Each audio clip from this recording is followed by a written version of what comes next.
So this is Pacific War. The game by Victory Games came out in 1985, currently being remade by GMT and Mark Herman, the designer.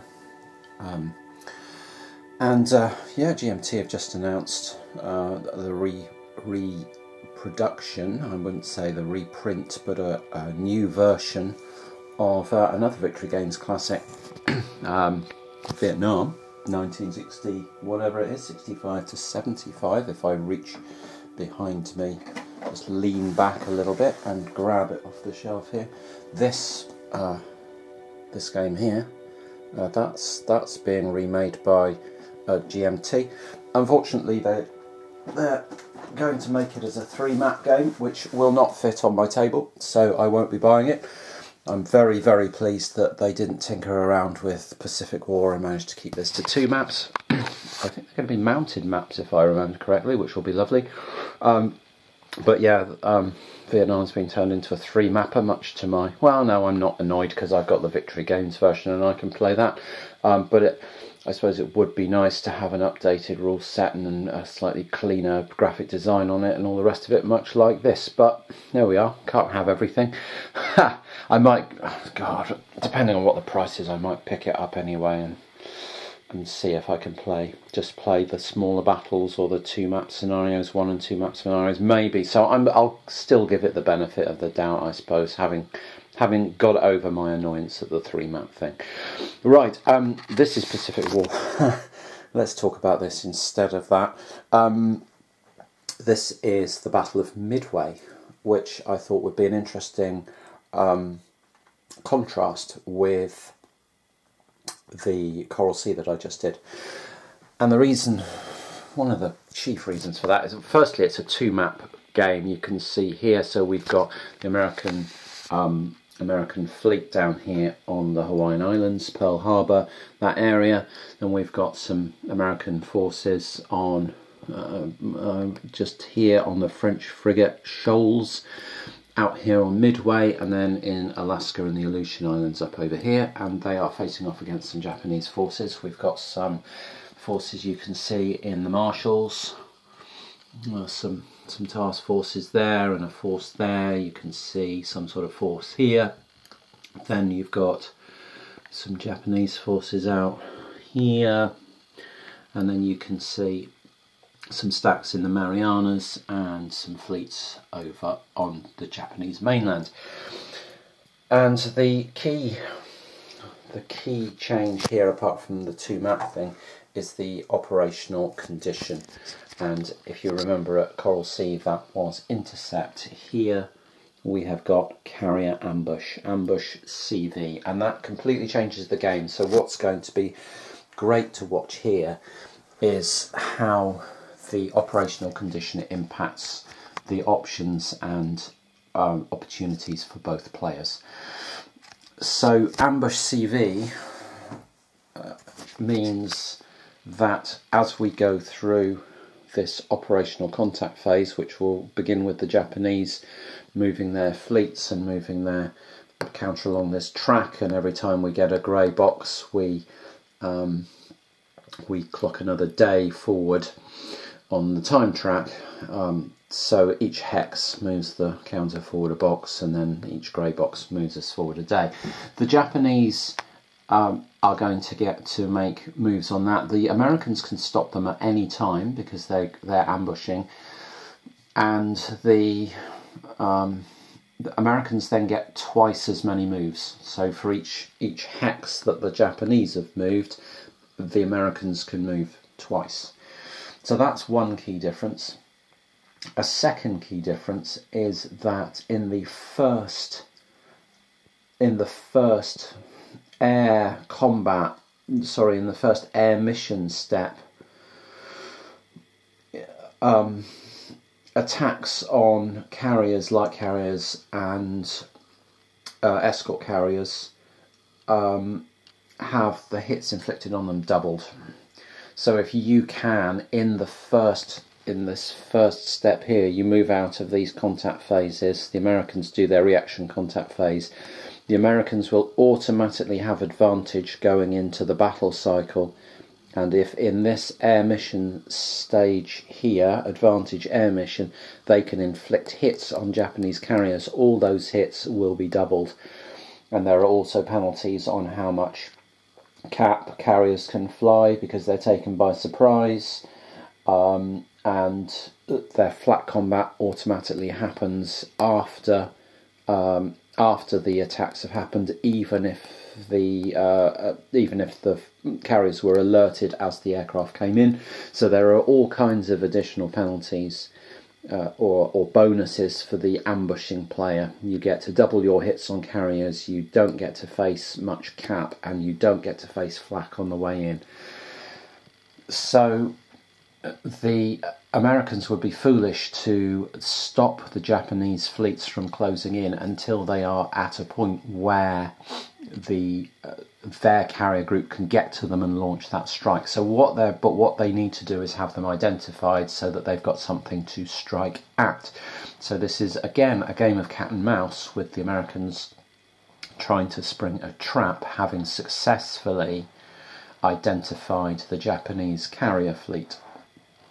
Now the Japanese, because they are wily opponents, and I had to think about this, have done all they can to make the carrier fleet as difficult as possible to identify. And what they've done, because they've got lots and lots of battleships in their fleets, is that they can put a light carrier and bunches of battleships together, and so anything less than a really high search roll will result in them being told that yes, this group has 6 capital ships, 3 non-capital ships, and at least 1 carrier in it, and that will look like a carrier battle group, even if it's a bunch of battleships and a light carrier. From the search roll, the searching will have to be really high quality before you'll get enough information to say it's actually the main carrier strike force. So the Japanese are going to make this as difficult as possible,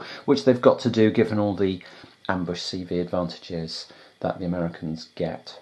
So just to talk about some scenario special rules as well, if we're going through these operational cycles here and the Japanese are moving a hex at a time, moving their counter forward, and then we're doing searches on either side when things come into search ranges of various forces, the Japanese, by special scenario rule, are not allowed to stop their operational contact cycle. They're not allowed to stop it until their carriers are within strike range of Midway. So they have got to get their carriers close enough to launch a strike on Midway here before they're allowed to voluntarily stop that, although they can be stopped by the Americans. Another special rule is that the 4 Japanese main carrier strike force, which is the Akagi, Kaga, Hiryu and Soryu, all have to be in the same task force. And another special rule is that Japanese task forces can't end their naval moves in the same hex. They all have to end in different hexes in the movement phase, and this, I suppose, prevents any switching of forces between task forces, which would essentially render the American job of sinking the Japanese carriers pretty much impossible, because they could just stick them in different task forces and sail them in slightly different directions and have them all. Yeah, anyway, we won't think through that too much, but those are the scenario special rules.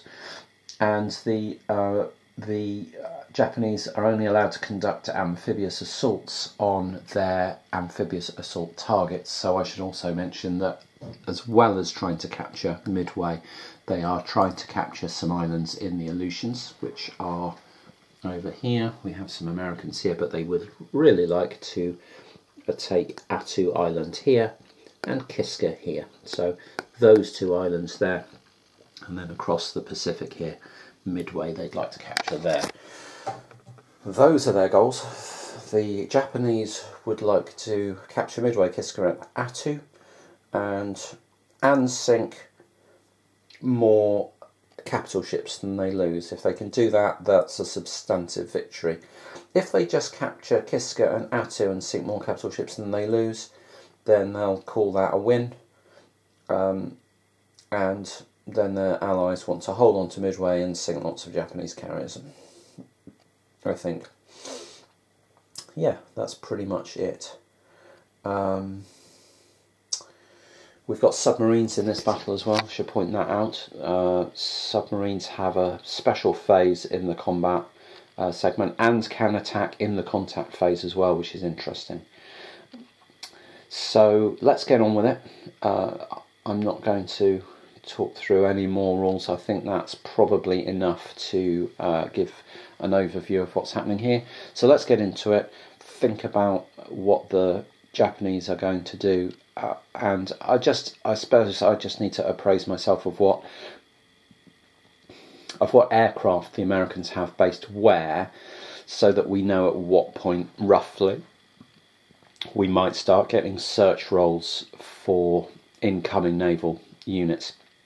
But as you can see from this chart here, I'll just point out those are the Japanese forces. So you can see they've got 6 force markers on the board, but then down here, naval task forces. I actually ran out of space on this, and they've got 2 more down here, which are 11 and 12, which I didn't bother getting out another sheet for. But so they've got 12 task forces on the map. So we are going to see a bit of a swarm of stuff start heading out into the Pacific, and I've got to think about what jobs they might want to be doing. So let's get going.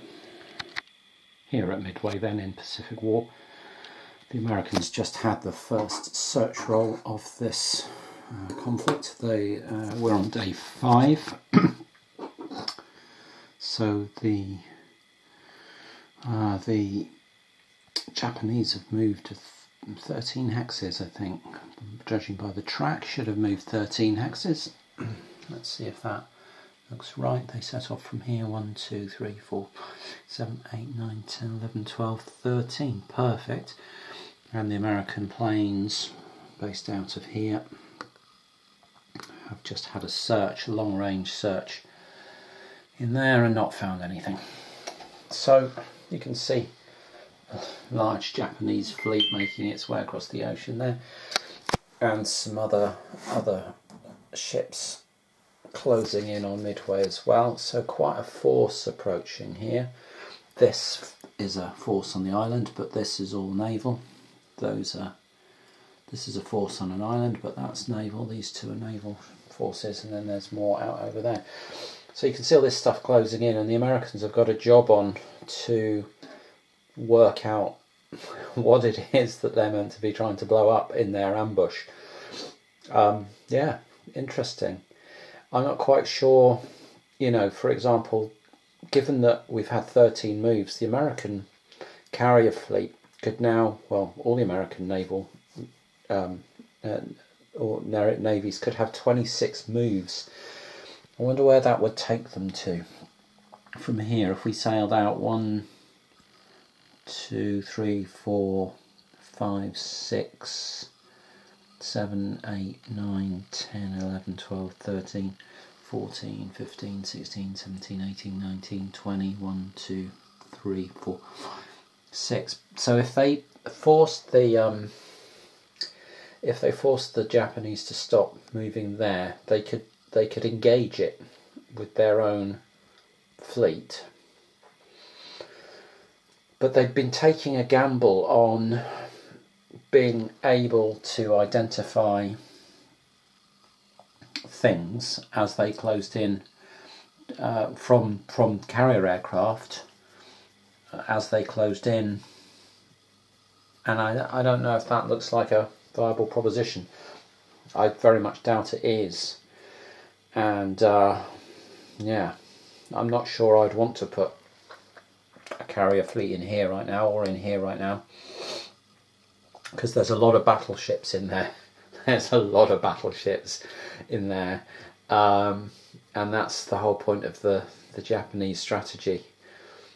So I think we need to let the Japanese advance some more, and hopefully start picking up some information due to aircraft. but the closest aircraft we've got are flying out of Midway, so it's tricky to know how effective that's going to be until the Japanese are pretty much on top of us. But yeah, let's see what happens. Not quite sure how to play this as either side, I have to say, which is intriguing, definitely intriguing, and it feels fresh and interesting. So yeah, really lovely sort of cat and mouse kind of game, which is what you want from this kind of stuff. So beautiful. I'm going to carry on then, push the Japanese forward another 5 or 6 hexes, maybe think about whether the Americans want to do something different or whether they're just going to carry on sitting tight and hoping that they manage to scout effectively enough to get a strike in. Let's see.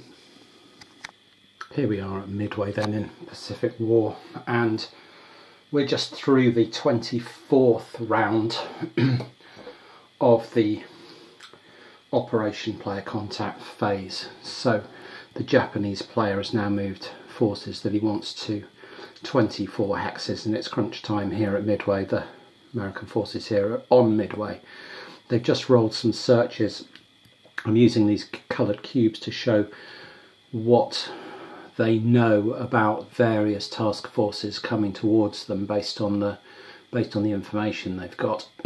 And they've just done a successful search of this task force here, number 1, and been told that it contains 5 capital ships, including at least 1 carrier and 3 non-capital ships. And then they've got a red search result on this 04 and been told exactly the same thing. It's got 5 capital ships, including one or more carrier, and 3 non-capital ships. So you can see the problem they've got now is that they've got identical information on 2 task forces, and the question is what do they try and attack? The Americans aren't stopping this yet because they want some more search, and the Japanese have elected not to stop either, so they're going to keep moving, at least for now. Over here in the Aleutian Islands, there's been nothing to stop them, and so the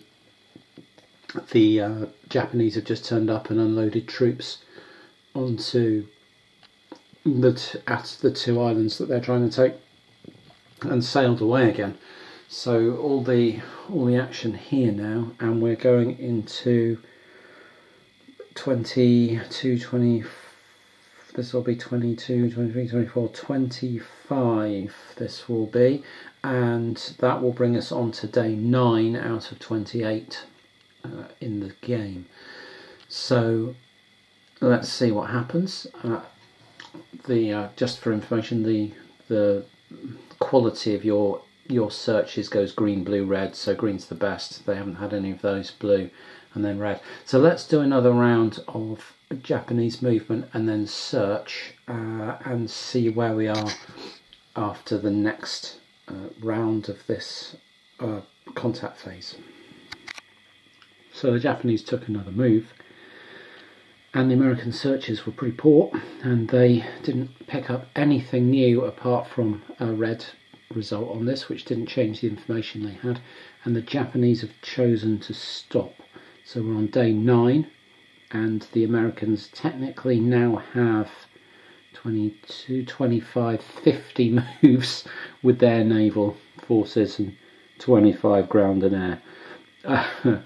Right, that should be enough for them to get into contact. But what's more important, I think, is that during each of these phases there will be search rolls. So the air units on Midway will be continuing to search for the Japanese fleets out there as we go through the process of closing in with these guys. And actually, I suppose if you've got 50 of them, you're pretty sure of finding what you need.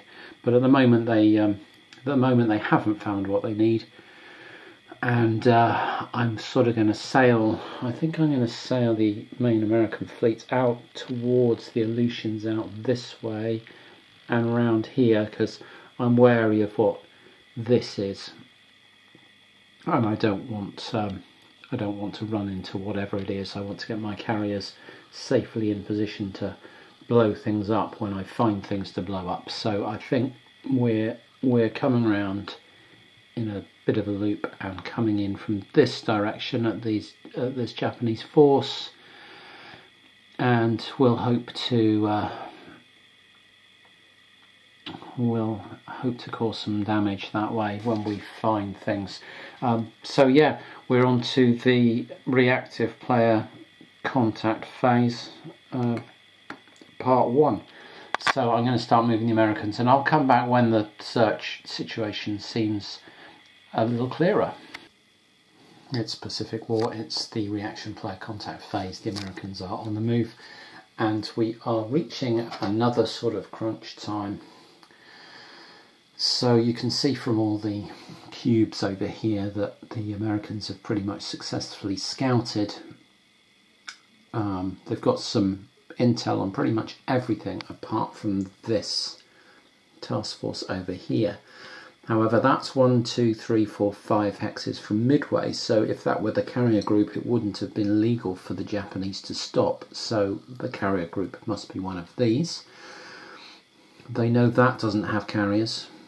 They know these don't have carriers, so the carrier group's got to be one of... They know that doesn't have carriers, so the carriers group's got to be one of these 3. They've got full intel on this one, and they know there's one carrier in there. That's got full intel on that one, and they know there's one carrier in there. So by a process of elimination from all their intelligence, they know that 04 is the main carrier strike force. Fabulous. The problem they've got now is that the Japanese can stop the Americans from moving and move us into the battle phases if at any point they get a detection on an American task force. So we've got the Americans back here. The detection range for Japanese naval spotters is what, 4 hexes, maybe 5 hexes. I think we need to check this because it could be critical. I think it's 5 hexes, and actually it's 6 hexes. So at 6 hexes the Americans are in danger of allowing the Japanese to stop the American forces moving and move us into a battle phase. And of course, if they manage to do that when the Americans are too far to launch their strike, then the ambush has failed and they won't get their double hits, and they'll be in all manner of trouble because they're severely outgunned by the Japanese fleet. Severely outgunned. I mean, not totally, but there's 10 battleships in there, and you know, and 5 carriers with better planes, more support. I mean, it's ugly. If this actually gets down to a straight fight, it's fairly ugly. What the Americans do have, of course, is a lot of air power on Midway to carry on doing searches. So they might find the Japanese each battle round easier than the Japanese find them, but still, they've got to try and get into some sort of strike range. And that then poses the question, do you move multiple task forces up towards the enemy, given that of these 4 task forces, which we've got 1, 2, 3 and 9, 9 is subs, 1 is like a heavy cruiser, 3 is a damaged heavy cruiser. I mean, what are we going to do? What are we going to do with this lot that's actually going to be effective? What I'm thinking is that the more task forces we move within that 6 range, the more roles we give the Japanese just to keep trying detections that stop us in our tracks. Whereas if I just go in with the main task force with everything in it, we've got the least chance of being detected, because I think the rules only allow one detection roll per task force per hex, although I may be confusing the rules for detection in the contact phase and detection during an actual battle cycle, so I do have to be careful here. Let's just have a look. Search procedure. In the contact phase, both players are entitled to conduct searches with all of their combat units with the following restrictions. No submarines can search. A unit can conduct only one search in any one naval movement. A hex can be the target of a search only once. So yeah, you can only search a hex once. So if we were to move all these forward, then we would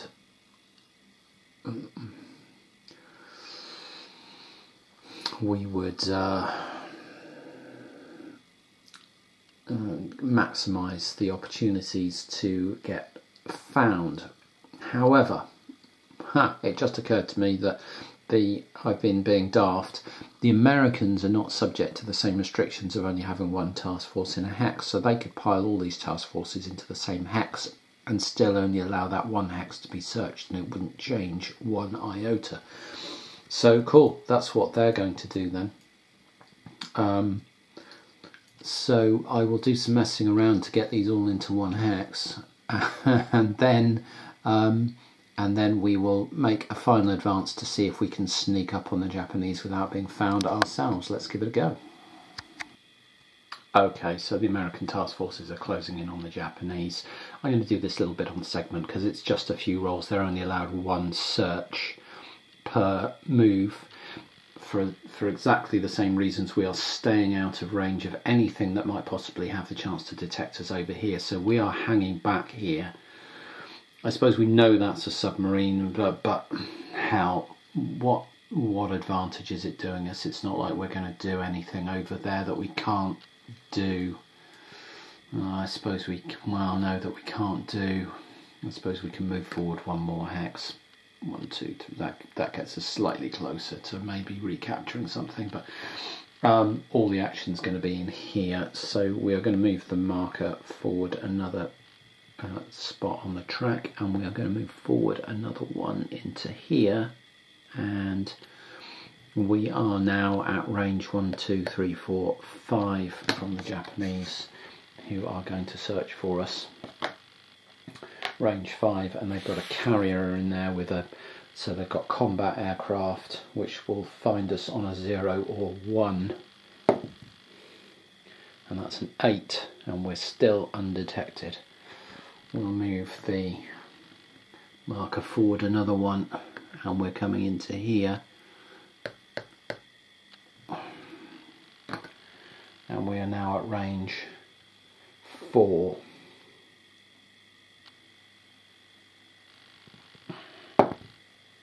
And they get a 6, and we are still undetected.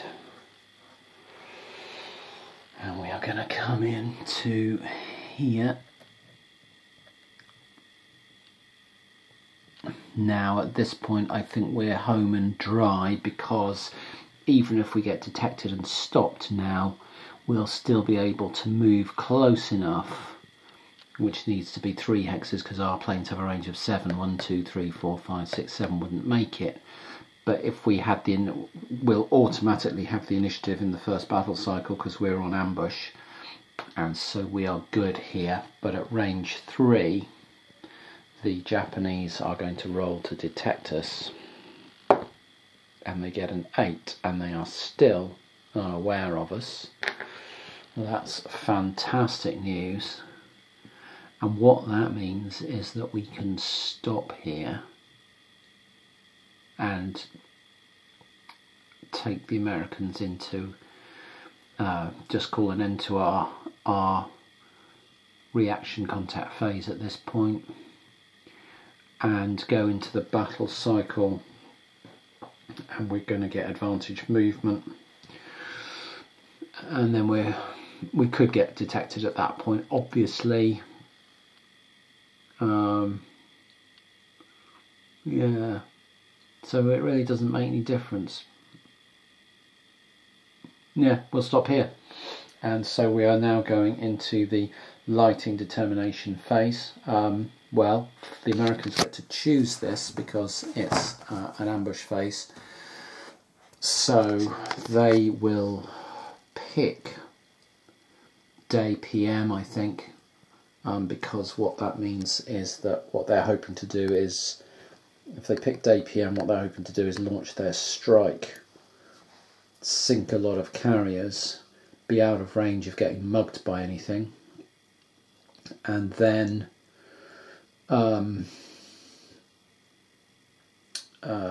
get the hell out of Dodge in dusk and night, having done as much damage as they can, and will deal with the outcome in the morning. I think we'll deal with lots of angry Japanese chasing us down with a huge battleship fleet come the daytime. So that is the American plan. We go into advantage determination and it's automatically the Americans. So we're going to go into advantage movement. I'm just going to have a broader look at this beyond what's happening immediately in the carrier battle, just to see what else we might like to do. And then I'll come back with the main action.